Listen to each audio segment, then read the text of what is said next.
Hello everyone, इस video में हम पढ़ेंगे एनसीईआरटी क्लास 7th साइंस का चैप्टर 10 रेस्पिरेशन इन ऑर्गेनिजम्स। इसके इंपॉर्टेंट कीवर्ड्स देखेंगे और क्वेश्चन आंसर्स देखेंगे।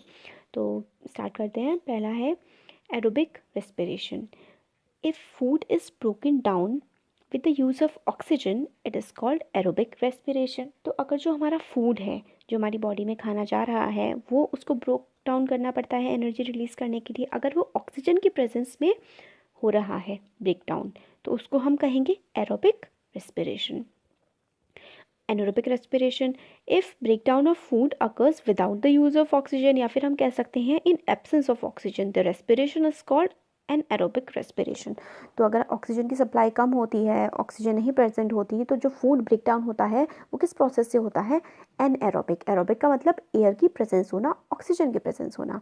एनएरोबिक एयर की प्रेजेंस या फिर ऑक्सीजन की प्रेजेंस ना होना। ब्रीदिंग रेट क्या होता है? Number of times a person breaths in a minute is termed as breathing rate. तो एक मिनट में कोई पर्सन कितनी बार सांस लेता है, कितनी बार ब्रीथ करता है, वो होता है ब्रीदिंग रेट। नेक्स्ट है cellular respiration. The process of breakdown of food in the cell with the release of energy is called cellular respiration. तो जो हमारा खाना जो ब्रेक डाउन होता है किसी सेल में और एनर्जी रिलीज़ करता है उस टाइम पे, मतलब खाने का ब्रेक डाउन हुआ, टूट गया, टूटा, वो एनर्जी रिलीज़ करने के लिए सेल में, और एनर्जी उसके साथ, मतलब साथ साथ उसने एनर्जी रिलीज़ कर दी, तो इस प्रोसेस को हम कहते हैं सेल्यूलर रेस्पिरेशन। डायफ्राम क्या होता है?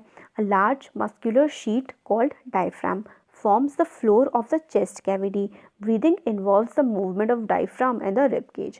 तो आपके रेस्पिरेटरी सिस्टम का होगा डायग्राम बुक में, उसमें आप देख सकते हैं नीचे की तरफ एक डायफ्राम बना हुआ होता है। उसमें क्या होता है? एक मसल्स की एक शीट होती है, मसल्स का काफ़ी टुकड़ा सा होता है बड़ा सा, फ्लोर पे, मतलब चेस्ट जो होता है हमारा, उसकी चेस्ट कैविटी, कैविटी का मतलब होता है गहराई, तो चेस्ट की जो गहराई वाला पार्ट होता है उसके नीचे की साइड डायफ्राम होता है। डायफ्राम क्या होता है? इन्वॉल्व करता है मूवमेंट। जब हम ब्रीथ करते हैं तो डायफ्राम भी क्या होता है? अंदर बाहर होता है। और जो हमारी रिब केज होती है, जो हमारे पूरे हड्डियों का जो ढांचा होता है, जो हमारे पूरे रेस्पिरेटरी सिस्टम को कवर कर रहा होता है, उसको हम रिब केज कहते हैं, और इसके नीचे क्या होता है? डायफ्राम होता है। Exhalation, giving out of air rich in carbon dioxide is known as exhalation. Carbon dioxide का हमारी बॉडी से बाहर निकालना है ना, जो ऐसी एयर जो कार्बन डाइऑक्साइड से रिच होती है उसका बॉडी से बाहर निकालना कहते हैं हम उसको exhalation. Gills in fish help them to use oxygen dissolved in water. तो जो फिश में जो गिल्स होती हैं, वो गिल्स प्रेजेंट होती हैं फिश में, वो हेल्प करती हैं उसे यूज़ करने में, जो ऑक्सीजन डिजॉल्व होती है वाटर में, उसको यूज़ करने में जो कौन सा ऑर्गन हेल्प करता है फिश की? वो है gills. Lungs, human beings breathe through nostrils which supply air to their lungs. हमारी बॉडी में प्रेजेंट होते हैं, और जो हम सांस लेते हैं नोस्ट्रल से, उसके थ्रू हमारे लंग्स में हम एयर को सप्लाई करते हैं, और वहाँ पे फिल्ट्रेशन होता है और बाकी सारा काम होता है बॉडी का।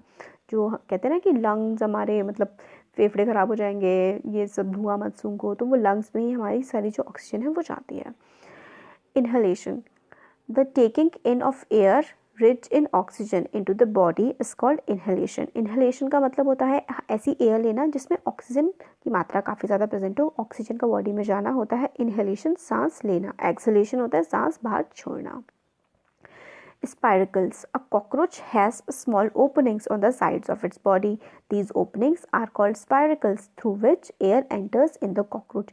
तो कॉकरोच की बॉडी में साइड में क्या होता है? इसकी बॉडी के साइड में छोटी छोटी से ओपन स्पेस होता है, खुला सा स्पेस होता है, जिसकी वजह से क्या होता है? जो हवा है वो कॉकरोच के अंदर एंटर कर सकती है और बाहर निकल सकती है, तो उसको हम क्या बोलते हैं? स्पाइरकल्स बोलते हैं। Trachea, insects have a network of air tubes called trachea for gas exchange. तो जो इंसेक्ट्स होते हैं उसमें नेटवर्क होता है ट्यूब्स का, ट्यूब्स ही होती हैं इंसेक्ट्स की बॉडी में, जिसको क्या होता है? जिसकी हेल्प से वो जो गैस का एक्सचेंज करते हैं, अंदर लेते हैं बाहर छोड़ते हैं, तो उस जो पार्ट होता है इंसेक्ट्स का उसको हम बोलते हैं trachea. Ribs are thin flat curved bones that form the protective cage around the organ in the upper part of body. ठीक है, तो दिस इज इसमें नहीं है। तो रिब्स क्या होते हैं, रिब्स होते हैं थिन फ्लैट कर्व्ड बोन्स, मतलब बोन्स होती हैं जो हमारी जो ऊपर की बॉडी होती है ना उसको कवर करने के लिए अंदर साइड से हमारी जो जो वो होती है स्किन, उसके अंदर एक रिब केज होता है। तो वो क्या करता है, हमारे अंदर के ऑर्गन्स को प्रोटेक्ट करता है जो अपर बॉडी के होते हैं। अब क्वेश्चन आंसर्स देखते हैं। पहला क्वेश्चन है, why does an athlete breathe faster and deeper than usual after finishing the race. तो जो एथलीट होता है, मतलब जो जैसे रेसर्स होते हैं जो रेस करते हैं, उनके बारे में जनरली बात की है कि वो तेज से सांस क्यों लेते हैं। ब्रीथ हेवली का मतलब होता है तेज सांस लेना। और जब वो रेस को फिनिश कर देते हैं उसके बाद, तो during running the demand for energy is high but the supply of oxygen to produce the energy is limited.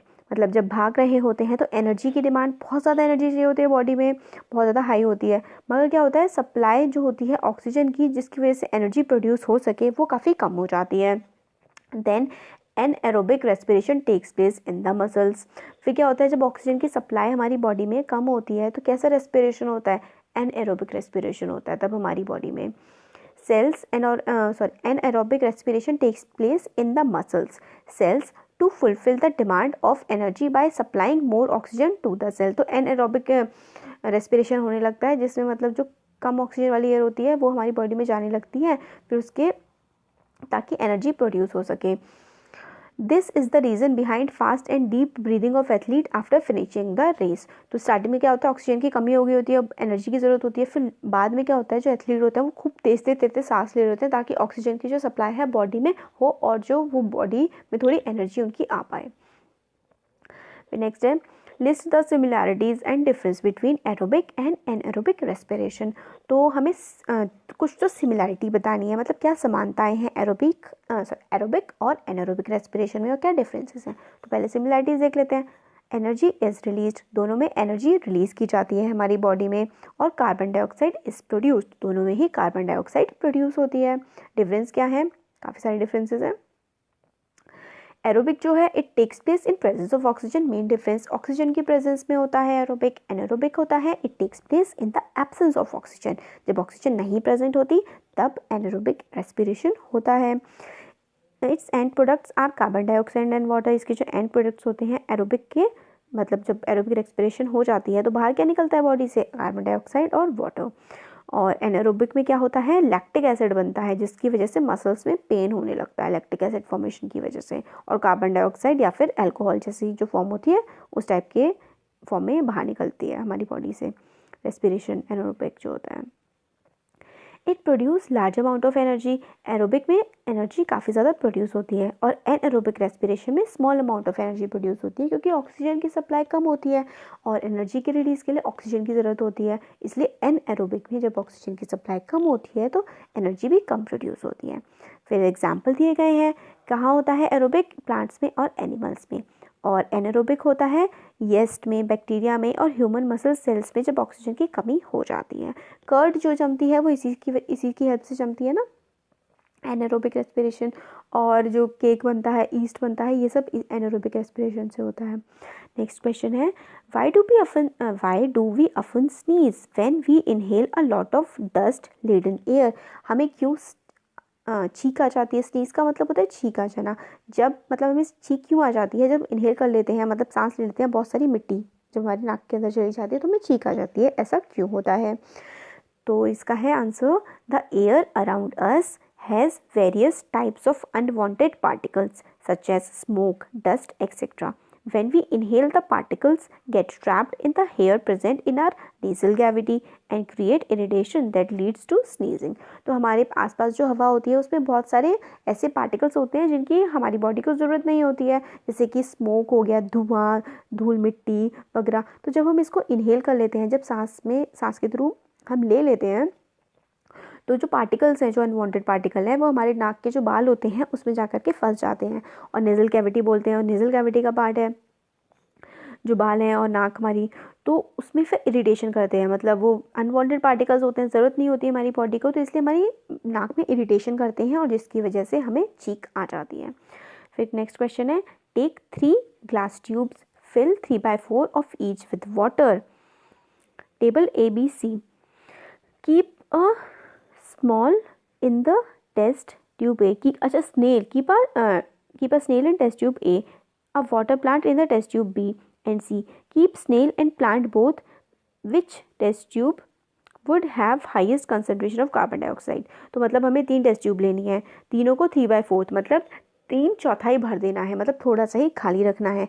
एक में तो ए वाले में तो एक स्नेल, एक जानवर होता है, उसको रखना है, ठीक है। फिर एक में क्या करना है, एक में प्लांट को रखना है, और एक तीसरी टेस्ट ट्यूब में स्नेल और प्लांट दोनों को रखना है। तो क्या होगा और सबसे ज़्यादा कंसनट्रेशन कार्बन डाइऑक्साइड की कौन सी वाली ट्यूब में होगी, ये हमें बताना है।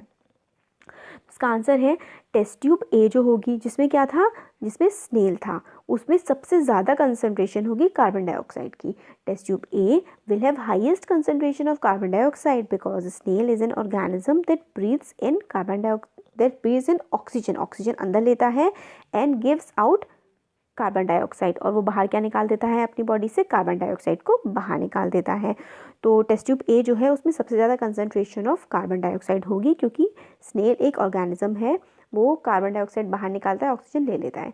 Test tube B and C, the CO2 will be utilised by the plant water for synthesis of food, hence there will be less concentration of carbon dioxide in these। तो बी और सी में क्या होगा, बी में तो सिर्फ plant है तो उसमें तो ऑक्सीजन होगी प्रेजेंट। सी में क्या होगा, प्लांट जो है ऑक्सीजन छोड़ रहा है और स्नेल छोड़ रहा है कार्बन डाइऑक्साइड। तो जो कार्बन डाइऑक्साइड स्नेल छोड़ रहा है सी में, उसको प्लांट यूज़ कर लेगा किसके लिए, फूड बनाने के लिए।